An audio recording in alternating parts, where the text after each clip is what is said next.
전 세계적인 위기 상황을 슬기롭게 대처해 나가는 한국의 모습이 모든 사람들에게 감동을 주고 있습니다. 돈을 주고 부탁한 것도 아닌데 다른 국가들이 대한민국의 국격을 높이 평가해주고 있는 상황이 펼쳐지고 있습니다. 한국을 극찬하는 대표적인 국가는 이스라엘입니다. 이스라엘은 지난 2월 한국에서 증상자가 급증할 당시 사전 통보도 없이 갑자기 한국인 130여 명의 입국을 막았습니다.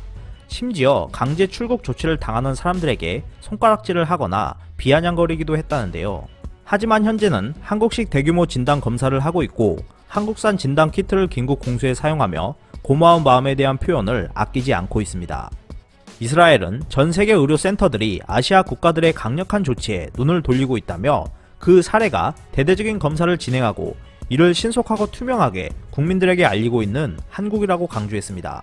이스라엘 국가전략연구소인 백인 사다트 센터는 한국의 신속한 대처와 국민들의 자발적인 협력으로 현 상황을 잘 극복하고 있으며 이는 국제사회의 모범 사례가 되고 있고 한국의 글로벌 이미지도 개선되고 있다고 극찬했습니다. 전 세계적인 위기 상황을 잘 극복하고 있는 아시아 국가들 중에서 한국은 세계 외교의 새로운 시대를 열었으며 성공적으로 소프트 파워를 높이고 있다고 전했습니다. 소프트 파워는 영국 컨설팅 회사 포틀랜드 커뮤니케이션이 미국 서던 캘리포니아대 공공외교센터와 페이스북의 협조를 받아 매년 세계 30개국을 대상으로 정부, 대외관계, 기업, 교육, 디지털 문화 등 6개 분야를 기반으로 영향력을 평가하는 것을 말합니다. 한국은 2019년 소프트 파워 순위에서 19위를 차지했지만 이스라엘은 이보다 훨씬 높아질 것이라고 언급했는데요. 위기를 성공적으로 벗어난 한국이 국제적인 영향력을 얻고 외교적 입지를 강화하며 소프트 파워의 필수 요소인 해외 외국인 투자를 유치할 것으로 전망했습니다. 이어 백인 사다트 센터 연구소는 한국이 위기를 어떻게 대처해야 할지에 대해 축적해온 정보들을 활용하여 지난 1월부터 국가 브랜드를 높이기 위한 공공외교 프로젝트를 추진하고 있다고 전했는데요. 한국의 데이터는 전 세계 많은 국가들이 대응 전략을 만드는 데 있어 필수적인 요소가 되고 있다는 것이 입증됐다고 언급했습니다. 또한 연구소는 한국인들의 적극적인 동참도 극찬했는데요.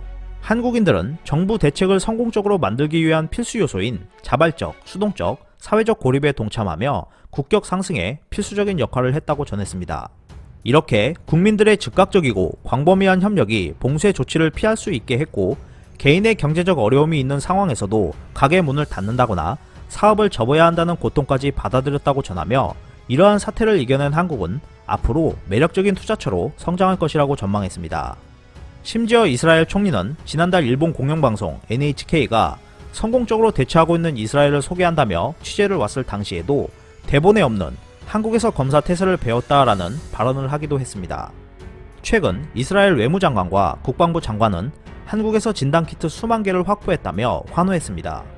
8일 이스라엘 일간지 TOI에 따르면 수만 번의 검사를 할 수 있는 충분한 양의 진단키트와 의료진들을 위한 보호복 3만 벌을 실은 이스라엘 국적기가 한국에서 이스라엘로 출발했다고 발표했습니다. 이러한 소식이 이스라엘에 전해지자 국방부 장관과 외무장관은 한국산 진단키트를 확보하는 데 성공했다며 성과를 축해서였는데요. 국방장관은 한국이 마지막 선택지였다고 언급했고 외무장관도 장비 공수를 통해 이제 효과적으로 대처할 수 있게 됐다라며 환호했습니다. 이렇게 한국에 대한 극찬이 이어지고 있는 가운데 일본을 바라보는 해외 언론들의 반응은 싸늘했습니다. 비상선언을 발효한 첫날 도쿄에서만 하루 최다인 144명의 증상자가 발생했습니다. 이러한 상황에 외신들은 일본이 미국과 유럽의 엄격한 외출 규제등과는 다른 방향으로 가고 있는 것 같다며 실효성에 의문을 제기하는 보도를 잇따라 내놓고 있습니다. 로이터 통신은 일본에서는 자제 요청을 무시해도 벌칙은 없다. 봉쇄 조치를 하고 있는 여러 나라의 엄격함과는 다른 것 같다라고 전하며 도쿄에서 증상자가 급증하고 있지만 비상선언의 대응은 너무나도 느렸다고 언급한 보건 전문가의 견해를 보도했습니다. 또한 AP통신도 일본은 대규모 검사를 실시하는 것보다 집단 면역 방식을 중시해왔다라고 지적하며 관련되지 않은 전파 사례가 급격히 증가하여 일본이 취해온 전략에 어려움이 증가하고 있다고 언급했습니다.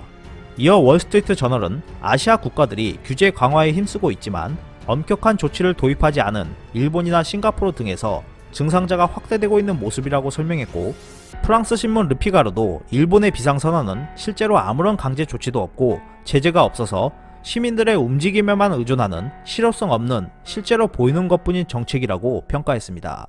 이렇게 한국과 일본을 보는 전 세계의 시각이 이번 사태를 통해 극명하게 나눠지고 있는데요. 한국의 고마움을 전하는 전 세계인들의 목소리에 자만한 행동 없이 앞으로도 대한민국이 잘 대응해 나가길 희망합니다. 이상 피커TV였습니다. 감사합니다.